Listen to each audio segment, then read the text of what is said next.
Hey, church family. This is Ansley Wright. I first want to say that I really miss being with you all, and I can't wait for the time that we're able to be together again, and I love you all. I'd like to thank the Stewardship Committee for asking me to do a little stewardship talk this year. It's always an honor to do it, and it gets me thinking about what stewardship means to me. And anytime I can think about those sort of things, it's really an opportunity to be prayerful and just sort of see what comes up. So thank you for that chance. I asked Maggie to find for me an article I wrote during the capital campaign. I can't remember what year that was. I think it might have been 2017. I want to read a little bit of what I wrote. When Brandy preached on Mother's Day 2014, I began thinking about the women in the church that have taught me, mentored me, and filled in as a mother when I couldn't use or hear my own mother. I started immediately in the sanctuary making a list of women in the church that had helped me. I probably missed the rest of the sermon. In Montreat, the summer after fourth grade at a music conference, I had nightmares that included sleepwalking and sleep talking. Elizabeth Clayton took care of me. The news that my granddaddy passed away was delivered by Carol Ulmer, for my mother was with my grandmother.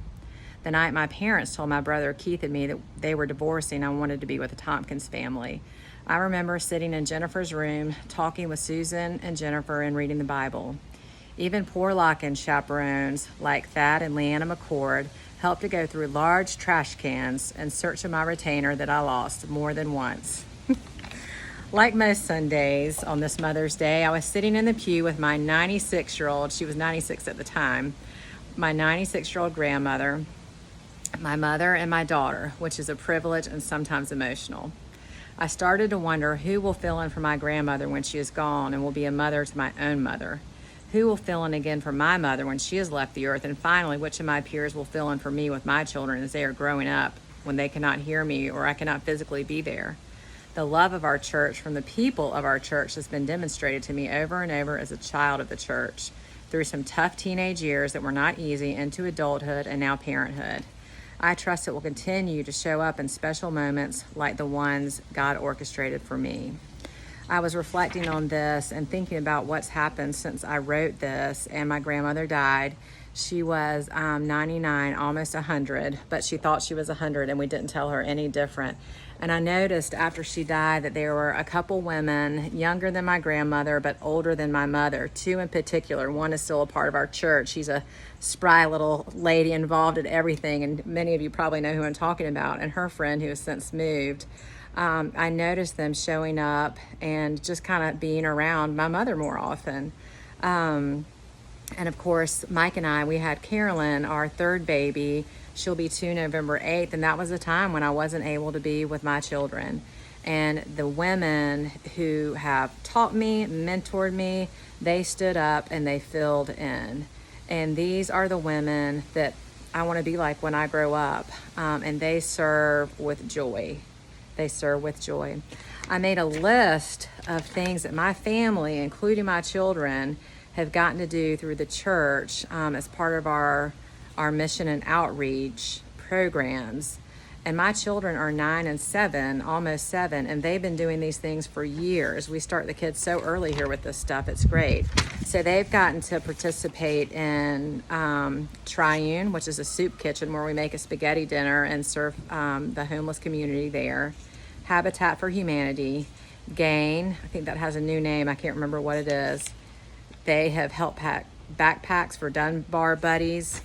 They participate in Sunday school, Vacation Bible School, choir, basketball, and camp fellowship, and all this, and my oldest is only 9. I ran into new Presbyterian and elder and my neighbor, Rick Danner, the other day. I believe it was Saturday, and we were talking about stewardship. I told him that I was doing a stewardship talk and asked him if he had any thoughts about it, being a member of the session. And then I proceeded to talk to him for several minutes about stewardship. And he just listened kindly. And then I want to preface this by saying that, I get all my messages, pretty much all my messages from God, from people. So then Rick said, after he had listened to me graciously for a while, he said, you know why we should give? He said, we ought to give because of the joy of giving. And, I needed that reminder, and it made me think about the first time that my husband and I tithed in the church. And I grew up in the church, so I'm almost 43, so I've been through that many stewardship seasons in our church. And I remember as an adult, Mike and I had moved back from Chattanooga, and it was the first time as a married couple that we tithed. And I remember being nervous, talking to him about that I wanted to tithe. He didn't grow up in church like I did, and we talked about it, and he also wanted to do it. And I remember the first time that we walked our pledge card down and put it in the box, and I just remember the joy that I felt and a sense of belonging. Even though I had been in this church my whole life, I don't think I ever felt more of a sense of belonging than I did once I began tithing. And it felt joyful. It felt real joyful. And when I reflect on these women that have been such a part of my life as I have grown up and as I continue to kind of live my life now, that's what these women do. They serve with joy. They give with joy, not just in their tithing, but with their time. And I thank you all for that. And with their experience, they share their experience with me. And I thank you for that. I think there's that Bible verse, I think it's in Luke, where it says, if you give, you get more in measure than you've ever given, that kind of thing. And, I used to, when I was younger, maybe a teenager, thought that meant that if I gave money to the church, that I would get back that money times 3 or whatever. And what I've experienced in my own personal giving, and not just tithing, but giving within my family and trying to just do what Rudy said last Sunday, have an attitude of generosity.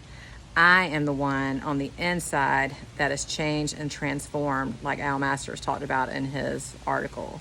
I'm not getting 3 times more money than I've given back, but on the inside, I feel like I'm doing God's work and what the Holy Spirit would have me to do, and I am feeling joyful, just like Rick reminded me. And it was such a timely message for me from Rick, because through this pandemic, being home, with the kids, with the family, not doing anything, just all the things that we're all doing, sometimes I forget about that it is an honor and a privilege for me to be able to give. And if I can do that, I am transformed. I'm the one that is transformed through the giving. And thank you for that reminder. And I'd like to thank, Rudy for his reminder of that we want to give. We want to have the opportunity to give, that we want to have the attitude of generosity.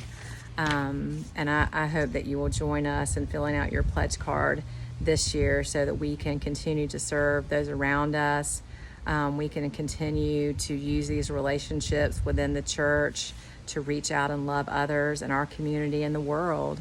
And that we can, continue to grow in our relationship with Christ and with our relationships within our families, loving and serving them as He would have us to do. Thank you so much.